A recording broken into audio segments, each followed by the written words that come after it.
in this video I am going to tell you coherent sources. What are coherent sources?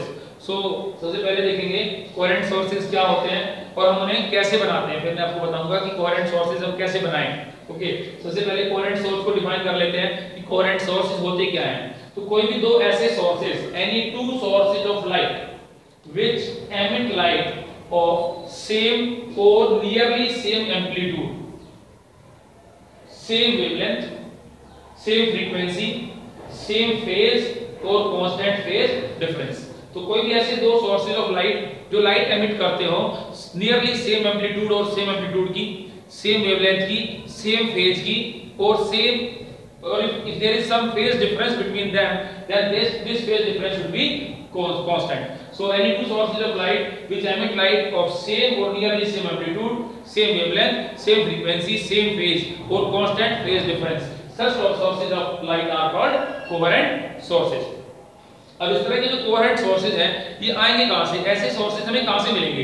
If we take any two bulbs, चाहे हम दो bulb ले लें, if we take two tube lights or any two sources of light which are available in the market, हम market से कोई भी दो बल्ब ले आए, चाहे हम मान लो सूर्या कंपनी के, इसी कंपनी के, फिलिप्स के, किसी भी कंपनी के अगर हम बल्ब ले लेते हैं, चाहे वो कितने ही आइडेंटिकल क्यों ना हो, अगर मैन्युफैक्चरर उनको कितना ही आइडेंटिकल बनाने की कोशिश करे, then there will be some difference between them at the atomic level. उनके जो फिलामेंट्स हैं उनमें उनके जो अंदर जो गैस फिल की गई है उनमें कुछ ना कुछ डिफरेंस होगा एटॉमिक लेवल पे, कुछ ना कुछ डिफरेंस आपको मिलेगा ही मिलेगा, because any two bulbs cannot be exactly identical in all respects.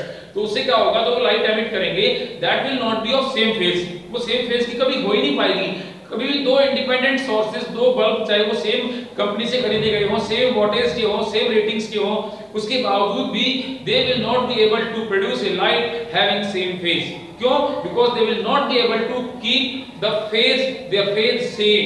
तो जो लाइट एमिट होगी उसमें काफी फेज डिफरेंस होगा और जो फेज है वो चेंज होते रहेगा. तो हम यहां पे कह सकते हैं कि any two independent sources of light can never be coherent. कभी भी दो इंडिपेंडेंट सोर्सेज अगर हम खरीद के ला रहे हैं मार्केट से तो कभी भी कोहेरेंट हो नहीं सकते. ठीक है, क्यों नहीं हो सकते?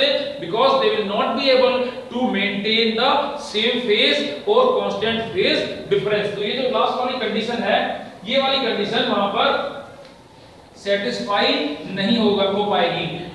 Such any two, because they will not be able to, because हम यहाँ पे कह सकते हैं कि they will not be able to maintain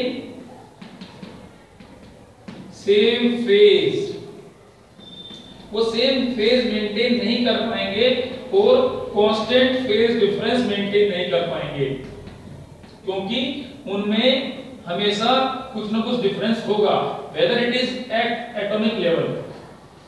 उनके अंदर जो फिलामेंट है, उनके अंदर जो गैस भरी है, उसमें कुछ ना कुछ डिफरेंस मिलेगा ही मिलेगा आपको. इसलिए कोई भी दो इंडिपेंडेंट सोर्सेज कभी भी कोहेरेंट नहीं हो सकते.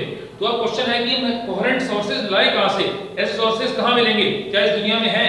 तो ऐसे सोर्सेज हम बनाते हैं. तो थॉमस यंग एक साइंटिस्ट था, उसने क्या किया, कोहेरेंट सोर्सेज बनाए. तो हम कोहेरेंट सोर्सेज कैसे बनाते हैं? तो any two sources can be coherent if they are derived from a single source.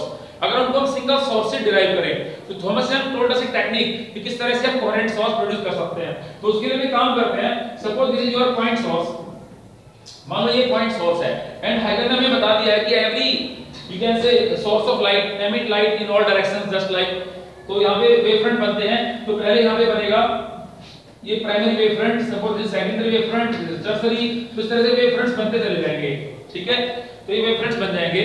और यहाँ पे इस सोर्स से अगर इक्वल डिस्टेंस पे if we take two slits, अगर यहाँ पे हम दो स्लिट्स ले लें, suppose this is a slit 1 and this is slit 2, slit S1 and slit S2. Slit क्या होती है?